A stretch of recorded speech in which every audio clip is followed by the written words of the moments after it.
Chevy 10. Turime plazminį televizorių čionais. Šuoliuoja sūkiai. Galima matyti daug informacijos.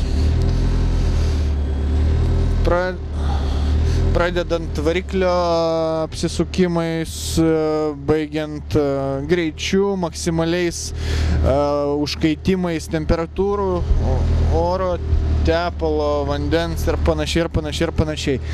Pagal tą gali irgi spręsti, kokios G jėgos tave veikia, kiek tu esi, vadinkim, svyruojantis į šonus, stabdant, kokios jėgos tave veikia, gazuojant ir panašiai. Gali pagal data logingo parametrus netgi nusakyti, kurioje vietoje tu prisilietei prie stabdžio, kurioje vietoje pastabdėjai, kurioje vietoje važiavai net leidęs akceleratoriaus pedalo ir iš kur tavo tos greitos sekundės atsiranda.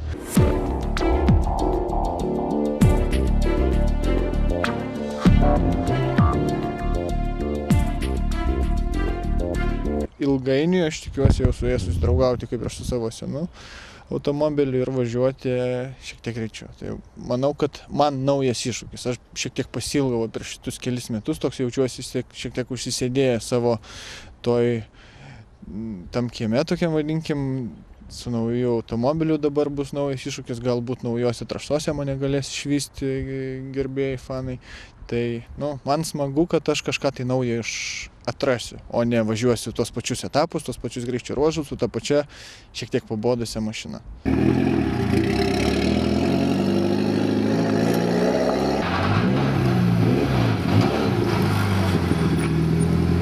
Be abejo, daug skirtumų iš techninės pusės. Jeigu buvo Mitsubishi Evo 7, 8, 9, daugiau mažiau panašus ir kėbulas, ir pati konstrukcija pakabos, ir daug kitų dalykų, tai šitas yra radikaliai pakeista. Tai ir variklio blokas aliuminis, tarkim, viena iš tokių pozicijų. Variklis jau stovi atvirkščiai negu kad pas praeitos evoliucijos, tai turbina jau arčiau automobilio salono. Svorio centras šiek tiek pagerintas, viskas yra šiek tiek žemiau, variklis žemiau, akumuliatoriai, vandens apiplovimo bakeliai ir dar daug kitų dalykų yra nunešta į galą, kad automobilis taip nesmigtų ant priekio, kaip mėgdavo smigti tie 8-9. Tai, be abejo, jisai šiek tiek sunkesnis.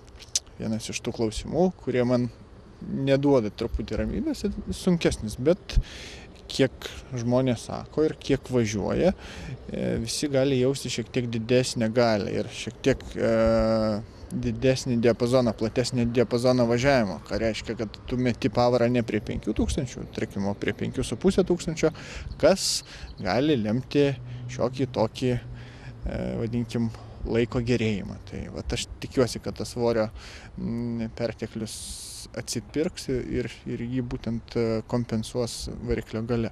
Ir išsverimas automobilio, tikiuosi, jisai bus stabilesnis, lengviau valdomas ir, be abejo, greitesnis.